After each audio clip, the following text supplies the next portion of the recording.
COVID-19 আক্রান্ত শনাক্তের 9 দিনের মাথায় 17 মার্চ থেকে বন্ধ ঘোষণা করা হয় সব শিক্ষা প্রতিষ্ঠান। স্বাস্থ্য ঝুঁকির কারণে বাতিল করতে হয় প্রাথমিক শিক্ষা সমাপনী ও জুনিয়র স্কুল সার্টিফিকেট পরীক্ষা। এইচএসসিতেও পরীক্ষা না নিয়ে মূল্যায়ন হচ্ছে ভিন্ন পদ্ধতিতে। এবার বলা হলো মাধ্যমিক পর্যায়ের শিক্ষার্থীরাও বার্ষিক পরীক্ষা ছাড়াই পরের ক্লাসে উত্তীর্ণ হবেন।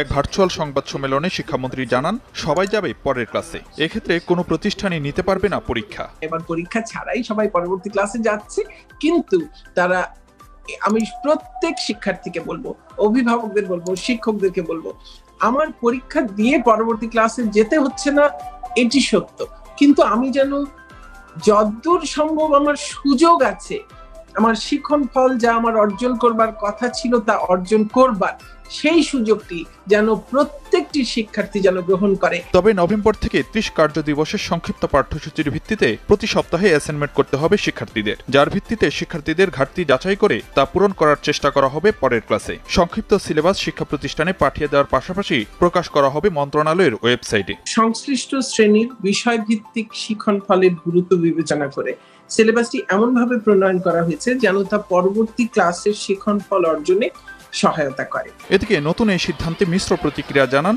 শিক্ষক, শিক্ষার্থী ও অভিভাবকরা। অনলাইনেও যদি পরীক্ষা হতো তবু আমরা একবার হলেও বইটা দেখতাম যে পরীক্ষা হবে, স্যার আমাদের সামনে থাকবে, পরীক্ষাটা নিত, তখন আমরা একটু হলেও পড়তাম। আগে যেভাবে পরীক্ষাটা দেওয়া হতো ওইভাবে পরীক্ষাটা দিলে অনেক ভালো হয়। আমাদের এটাও দেখতে হবে আমাদের সকল শিক্ষার্থী সেই অ্যাসাইনমেন্টগুলো জমা দিতে পারবে কিনা। ভার্চুয়াল সংবাদ সম্মেলনে শিক্ষামন্ত্রী জানান, স্বাস্থ্য ঝুঁকি কমে আসলেই নেওয়া হবে শিক্ষা প্রতিষ্ঠান খোলার সিদ্ধান্ত।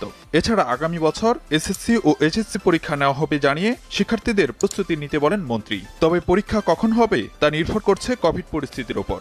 সবকিছুই নির্ভর করবে যে আমাদের এই করোনা পরিস্থিতি কেমন হয়। আমরা দেখছি যে বিশ্ব জুড়েই আবার করোনার প্রকোপ আবার বৃদ্ধি পেয়েছে। সারা ইউরোপ জুড়ে, আমেরিকা জুড়ে, ভারতেও এবং পৃথিবীর অন্যান্য অঞ্চলেও এই করোনার প্রকোপ আবার বৃদ্ধি পাচ্ছে এবং আমাদের এখানেও বিশেষজ্ঞরা বলছেন যে শীতের সময়ে বাড়তে পারে।